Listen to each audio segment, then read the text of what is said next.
Okay, so my name is Jason Matthews. I am a game designer in the United States. I live in Washington, D.C., and like most of you, I guess, I don't actually do this full time. I have a real job. I'm a lawyer and a lobbyist, the usual DC nonsense, I'm afraid. So gaming is enough to keep me into poverty, and so I don't like living there, so I instead do the law and deal with the Congress. I designed a game called Twilight Struggle, and it's kind of a game about politics and history. Everything I do is a little bit about politics and history.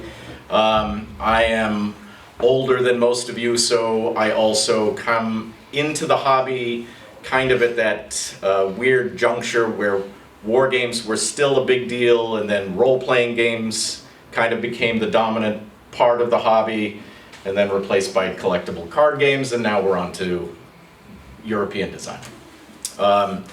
So the subject I wanted to talk about today is this notion of the death of the euro. And are they gone? Or are they going away? And to give you a little bit of the perspective of a person who has seen several cycles of things come and go, as well as are war gamers sort of cheering it on, or what do we think about all of this?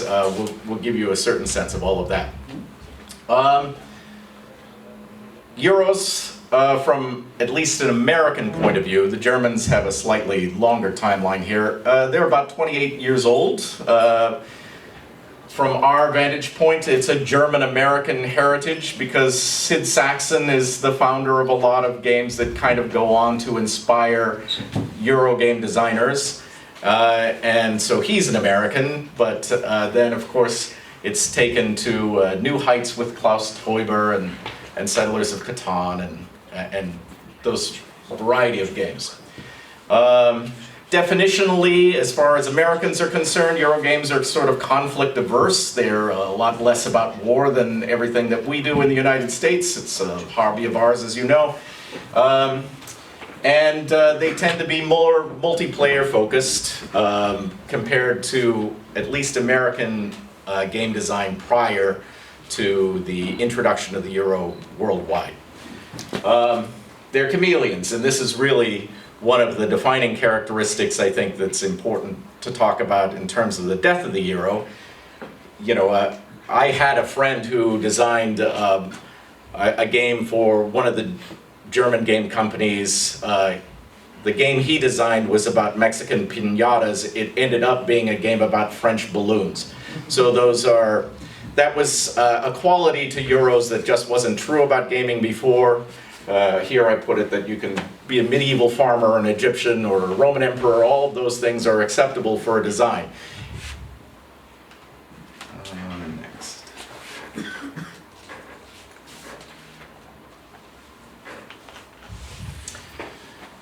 So, by the way, Halloween's coming up. That's why there's so much blood on all these slides. I think one of the bits of evidence for the evolution that's occurring as we speak is that in the top 10 of Board Game Geek, which has a variety of problems, and we can debate all of that ad nauseum, but it does give you a certain sense of trend lines. And one of the trend lines is none of these games looks like a Knizia game, right? There are games that use European mechanics for sure, almost all of them, but all of them are also about something. And you couldn't interchange the topic of something like Brass Birmingham into any old thing. It can't be about Egyptian pharaohs. That design is kind of like a hybrid. It takes European mechanisms and then it approaches it with a theme. And so every game in the top 10 has this sort of narrative arc. It's trying to tie its mechanisms to its theme in a way that earlier designs in the Euro theme just did not. And so this old approach of just sort of designing a game where it's about the mechanism and not about the theme, it seems at the moment to be dead.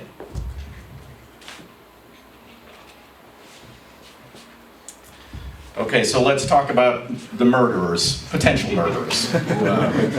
Asmodee, probably.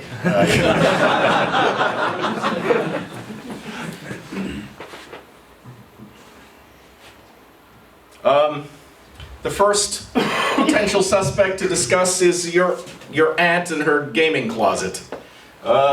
This is what they look like in America for the most part. Trouble, Connect 4, Monopoly, Scrabble. Games, many of these games are 50 years old or almost 100 years old in the case of Monopoly and Scrabble. For us, when we went to Thanksgiving or Christmas holidays or whatever, this is what we were stuck playing. The hobby has done a superb job of trying to update this list. When you go, it's not so painful to play games at your aunt's house anymore. We have things that are at least faster, a little more enjoyable, a little more strategic. It's been excellent. So Ticket to Ride, Carcassonne, all those things, you can now find them in regular households. You don't have to be in a nerd's house to find these things and play them at Christmas. But there's a little bit of bad news here, and that is that your aunt does not need 3 copies of games that, place animals in zoos or move stuff up and down the Nile. If she has one, that's a miracle. She certainly doesn't need as many as we're producing. So there is this kind of, okay, we fixed this problem, but they're not going to buy anymore. They don't need constant iterations of themes and mechanics that the hobby itself produces.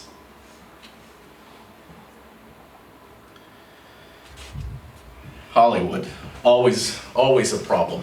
And in this case, what I'm really referring to is sequels. The Marvel Cinematic Universe has produced 32 films so far, and this is the Pandemic Collection, 17 so far. People in Hollywood say that the Marvel Universe has ruined cinema. Has Pandemic ruined the Euro? Quite possibly. And if you look at the top-selling games for 2022, half of those titles were either expansions or sequels in some regard. So we seem to have fallen into this Hollywood trap a bit. Brains on drugs. This was a big problem when I was a kid. People seem to stop worrying about it so much. But this is sort of this question about what kind of games stay with you. And, for 27,000 years, we've really used stories to relate information to other human beings. And when you have to listen to a boring PowerPoint like you're doing right this second, only 2 sections of your brain are activated, here and here, basically. These are the things that process language. When someone relates information to you as a story, you activate a whole nother section of the brain. Basically, the parts of the brain that are the sensory cortex, the same part of the brain that you activate when you're actually doing the thing.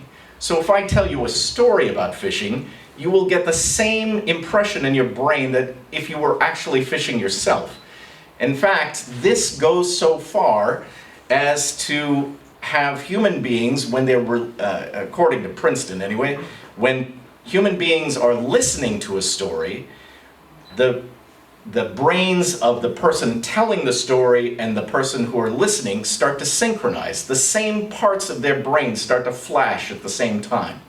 And that means, of course, that when we use narrative storytelling, as opposed to just game mechanics for mechanics' sake, you're going to make a deeper impression on your players, and you can actually convey emotion in that methodology, as opposed to just kind of a mathematical exercise that if you're not telling a story. Poland. perennial problem, as you well know.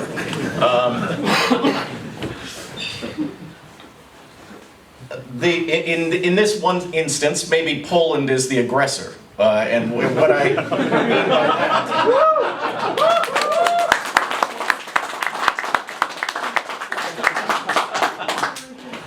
When I was in the hobby, the idea that I would be in a room full of Polish game designers, I mean, I would have laughed if you said it was a possibility. I would have been like, what are you talking about? But here I am. And not only has the hobby taken off here, it's taken off in a very short amount of time. And that has some real advantages, actually, for the hobby as a whole. One of those advantages is that you guys don't care what the Germans were doing. You didn't necessarily grow up with it. Oh, sure, maybe you've got El Grande in your collection. Of course, you have Settlers of Catan, but you don't feel bound by the conventions and the traditions of the hobby. The other thing is,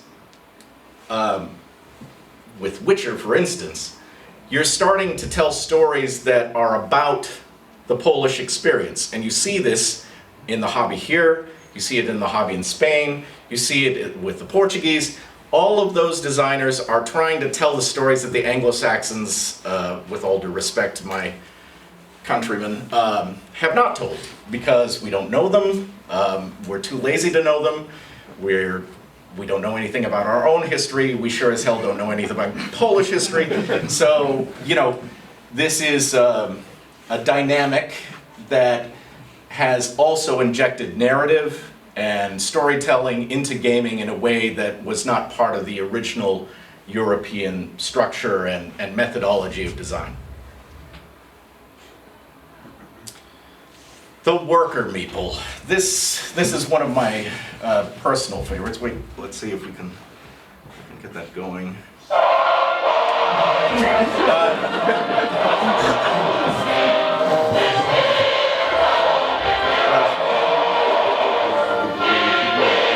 We're not terrible.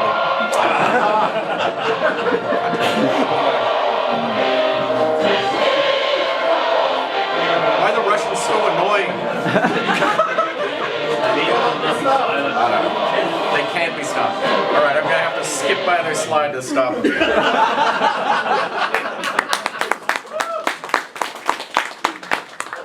What I meant by that slide, and I'll get to Walt Disney here in a second, is worker placement seems to have dominated Eurogame design for almost a decade now, and we worked ourselves into a little box here. And that box, in order for the industry to continue to produce new games that are also worker placement, has just gotten more and more complex, more and more layers of, and it is in the process sort of lost the whole purpose of a Eurogame. Eurogames, complex worker placement games are now longer than a lot of war games, and that is not a measure you guys want to be crossing over. That's a threshold that you should be avoiding. And the opposite is happening. So once again, the Russians have ruined everything. Anyway, another potential murderer, Mickey Mouse. All of you have probably seen the enormous productivity of Prospero Hall and their kind of licensed approach to gaming. When I was a boy, if you saw an IP on the top of a board game, you knew it was going to be trash. Now, it's at least playable. So that, kudos to them for kind of fixing that. But the real trick here is, of course, they're playing on two things. One is, you already know this story, or we do, anyway, Americans do. So if you throw this on the cover, you don't have to even tell me the narrative. I know the narrative because I grew up with it as a child. And I'm also getting to capture the nostalgia factor of, old people who saw this when they were little kids and now they've got money so they can buy these games. But again, this is like narrative injecting itself into what once was kind of a purist approach to game design. Nerds. The biggest problem of all, with all due respect to this audience, of course, what seems to be the problem here is that nerds kind of, they like more of the same, and they want it more intense. And they are the loudest voices in the room at all times. And they push companies in a certain direction, and that direction tends to be the direction that is the mirror opposite for expanding the hobby and expanding the market. So I really enjoyed this experience. How can you give me more and more and more and more of it? And that's what we do. And I say we because I'm probably in this crowd, some fat guy over there. But so it's a bias and a prejudice of the core of the hobby that tends to push the hobby in a direction that may not always be healthy.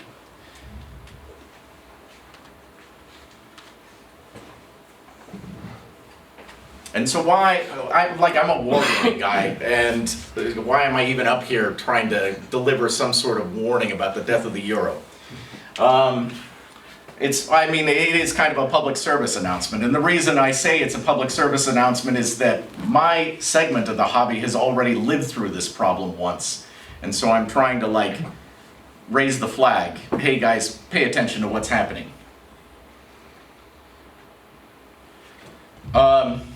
The wargaming is the foundation of this hobby, if you didn't know that already. They're back sort of in the 1950s, and then most especially in the 1960s, there was this explosion of people who were trying to play games and enjoy war. I don't know, it sounds crazy when I say it, but it really is how it began.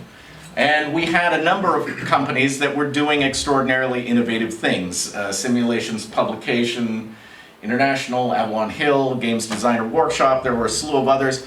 All of these companies are gone, by the way, so that's one thing to be conscious of. And they were the foundation of the hobby that we're all enjoying still. And then the 1980s happened, and I want you to glance at this monstrosity over here.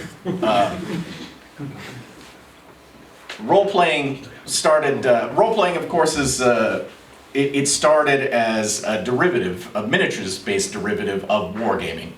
And in the 70s, they started evolving the D&D system, and then role-playing was everywhere in the 1980s, and they were bringing new ideas, they were bringing new energy, they were talking about new subjects that the wargamers were not talking about, and then all of a sudden, wargamers were like, no, we don't want any of that stuff. Let's stick to our hexes and tanks and our zones of control and our massive rule books, and leave us alone. And it almost killed the wargaming hobby. It almost disappeared entirely. Like I say, all of the foundational companies are gone, and some smaller companies were able to kind of keep the thing going until we started receiving the wisdom that the Euro part of the hobby had injected into board gaming in general. But let's talk about that wisdom.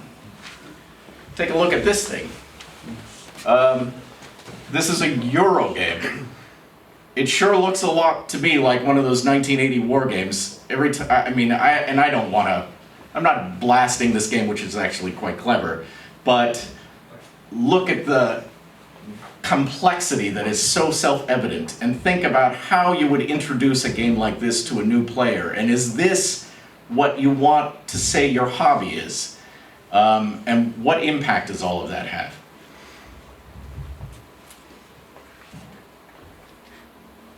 So, is it too late? Is everybody dead? Is there a way to get about this? I mean, I don't think so. The first thing I think that this section of the hobby should do is just embrace this thing about narrative. It makes for better games, and think of yourself as a storyteller and try and tell stories that matter.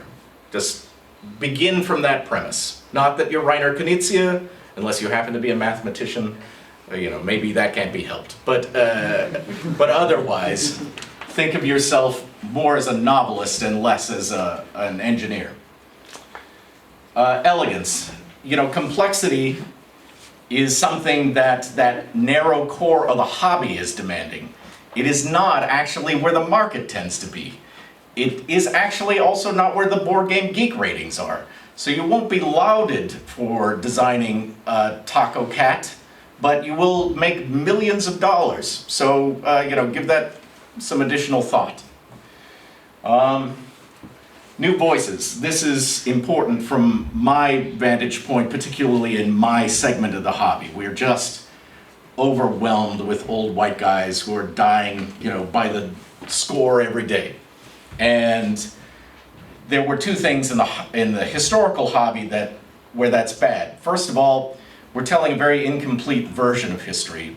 We tend to tell the history that we know and like, tend to ignore the things that aren't so affirming for white men, white American men or white British men, the usual suspects, I'm afraid. And if you're interested in history, like I am, then we need a more complete picture. And you get a much more complete picture when you include people that don't look exactly like you and don't think exactly like you. They also design different kinds of games, and isn't that fantastic?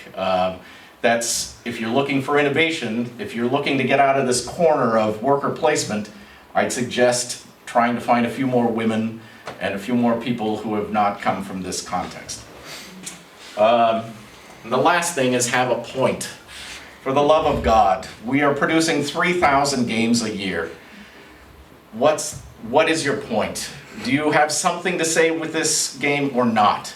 And if the answer is no, I don't think there's anything wrong with designing for designing's sake. Like if you just enjoy fiddling with game bits and producing cards, knock yourself out. I hate that part of design, but some people enjoy it. And if that's how you get your joy out of life, I'm not here to tell you to stop. But if you're really serious about participating in the publishing and the part of the hobby where we're trying to advance together the state of the art, then it's important to also have a reason why this game exists and have something to say when you publish it. So this is a contemporary war game. This one has sold over 200,000 copies, and you can see this is a lot more inviting than where we ended up. And we did that by stealing mechanisms from European games, realizing that art actually matters and attracts gamers, and simplifying everything. And I would encourage folks who are in the Euro space to do something similar.